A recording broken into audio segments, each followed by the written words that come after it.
What's up, everybody? Welcome back. Good afternoon. Hope you guys are doing well. And we've got some more stuff to look at with Damien Martinez, who, we've already said quite a bit about him, and I think I've made it pretty clear why I think he's a great pick and why I think he will be a valuable part of this team.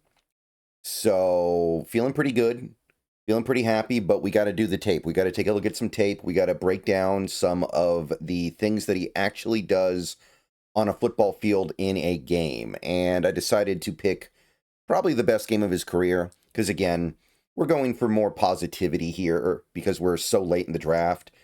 We're not really that worried about what the players can't do at this point. We're worried more about what they can do. And Iowa State was the Miami Hurricane opponent in their 2024 bowl game.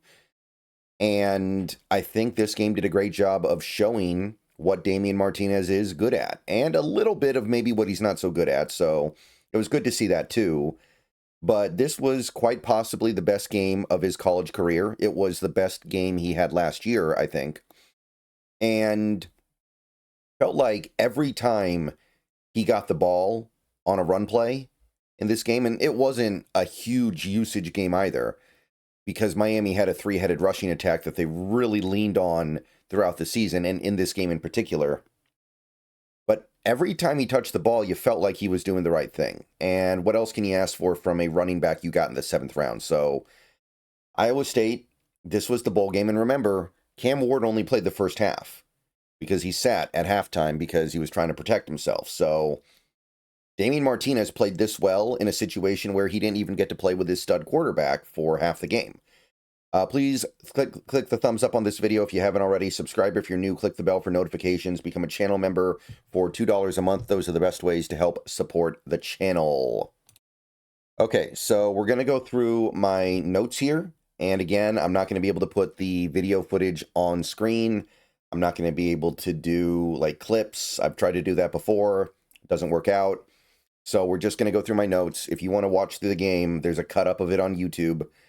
So I'll just put the timestamps and you can find the action on that video very easily. So this was the most productive game of his Miami career. 14 attempts, 179 yards, 1 touchdown, 1 catch for 6 yards, only played 28 snaps. So he touched the ball on more than half of his snaps on the field. And it was only 28, but look at how productive he was. He closed in on 200 yards. So 14 attempts, 179 yards. Obviously, you need at least one massive play to make that happen usually, and we got that very early in this game. Now, not the first play, because on the first play, it was a bad snap from the center, and Cam Ward, I don't think, ever touched the ball. It actually ended up being such a bad snap, Martinez had a chance to get it, but he wasn't able to control it. Defense ultimately recovered it, and Iowa State started the game with a touchdown off the turnover. So I don't know if they gave Martinez a fumble for this play. I don't think they did, but if they did, they shouldn't have because it was a bad snap. And maybe he had the opportunity to jump on it, but it was already a free ball at that point. That's hard for me to put anything there on him. And then the very next play, 11:23 left in the first quarter. It's a shotgun draw. And by the way, I'm pretty sure every time he got the ball in this game on a run, it was a shotgun draw. That's all Miami did. Really good cut to the outside when the middle was clogged up. You can see his ability to improvise. You can see his ability to read where the opening is and go to it. So really good play. He gets right on the hip of a blocking receiver so he can just press through the little gap that he has. And he breaks through the hole and he's gone. Yeah, first touch of the game, 75 yards, touchdown, tie game. So you're not going to top that as far as an opening salvo. Like, obviously, you're not going to have another run of more than 75 yards in a game. But it was a really good example of him utilizing a very clean cut and then cutting back to the middle after getting clear of the initial traffic. And he followed his blockers. It's a great play. And he does show a little bit of breakaway speed, although he gets so far away from the other defenders because of the way the play was going that it wasn't like it was a big challenge for him. So I wouldn't expect a lot of this in his future, but it was a nice play. Next time he gets the ball, it's another shotgun draw, drags the pile for an extra 2 to 3 yards with pure leg drive. It's not speed to power. It's just him planting his legs and pushing forward and getting an extra few yards, which it all adds up, people. Next time he gets the ball, it's a little bit later in the first quarter. It's a draw play again, 3rd and 2. The line is very well plugged up. It's well defended, but he just kind of pushes through with his power. It's a great showcase of what he does. Great display of what he brings to the table here. Runs through a cornerback who had a clean look on him. Cornerback had things lined up in the open field to bring him down short of the first down, and he just ran right through him. You can't bring him down with one guy, especially when that guy's a corner. A couple minutes later, split back shotgun. It's a flea flicker.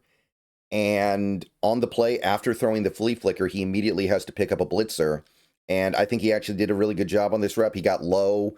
He just rammed right into him, took his momentum away. It was actually a really good example of a blitz pickup rep. I guess you could argue that he left himself open to a counter move because he ducks his head.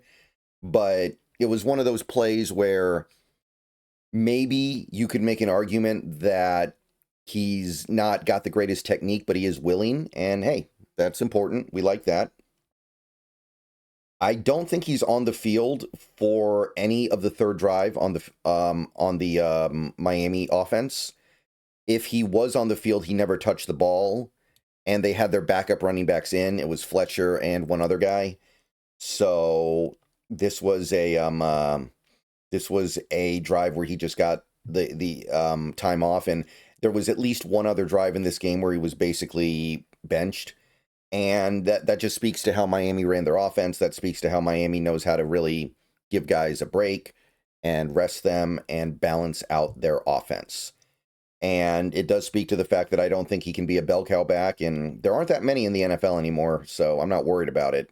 You got him in the 7th round. You should not be drafting a bell cow back in the 7th round.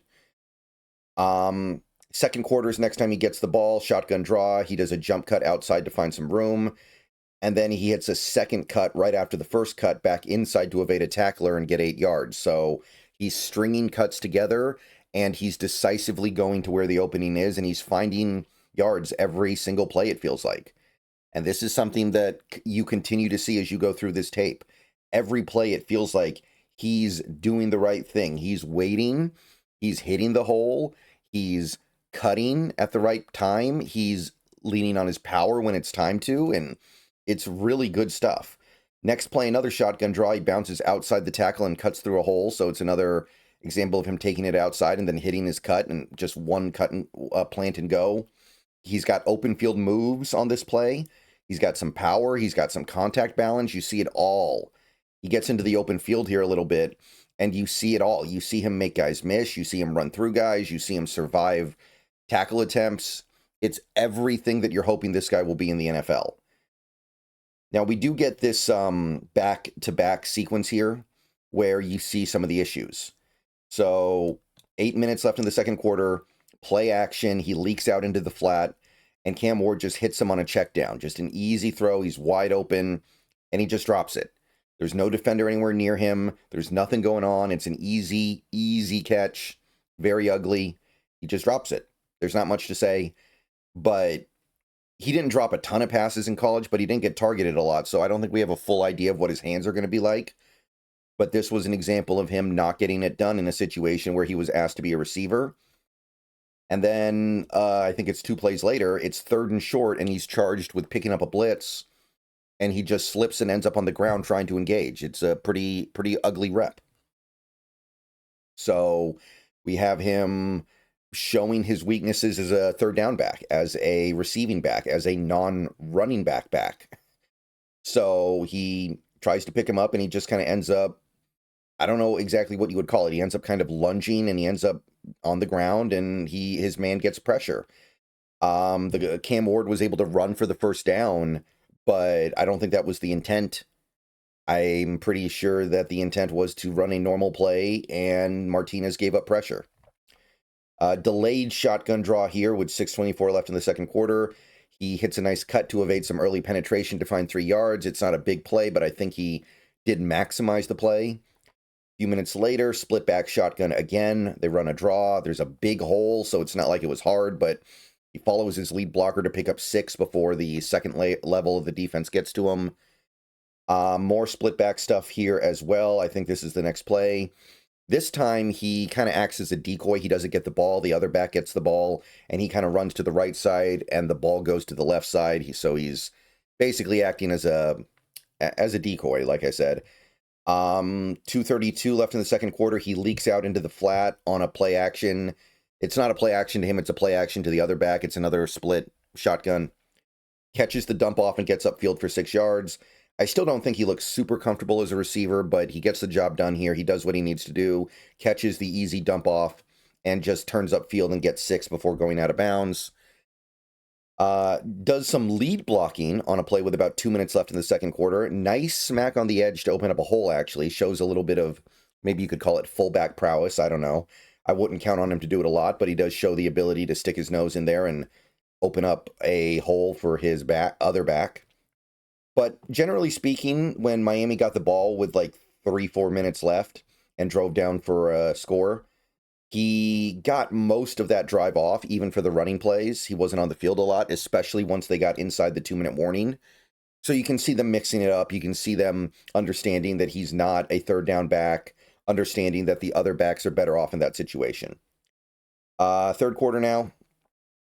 Shotgun draw. This is now with the backup quarterback in. He shows great patience, and then he hits his cut at the right moment. Squeaks through a hole to find 5 yards. You see the skills. You see the vision. You see the willingness to like dance around a little bit and wait for something to open up. He doesn't dance too much. It's always seems like the right amount of dancing. And this play is a great example of it. Next play, another shotgun draw. He waits for the hole and then he bursts through it. And then he finishes with power. He finishes by running over defenders and getting extra yardage out of it. So again, you're seeing that combination of vision and power that makes him so deadly. Another draw a little bit later, smooth cut into the hole, and he picks up the first down easily. So pretty good example of him hitting his cut at the right opportune moment. Next play, there's a huge lane, so the offensive line does their job, but he uses some nice balance and power to get extra yards at the end, surviving contact and pushing through it. Another draw, hits his cutback and finishes a short run with a powerful shoulder lean into a defender. So that's kind of the thing that I'm noting here. I know that a lot of this stuff seems kind of repetitive, but over and over again, it feels like he's making the right decision and maximizing pretty much every play. And when Miami got into the red zone, they let Fletcher take over. They gave him the ball like 3-4 times in a row, and they gave him the touchdown.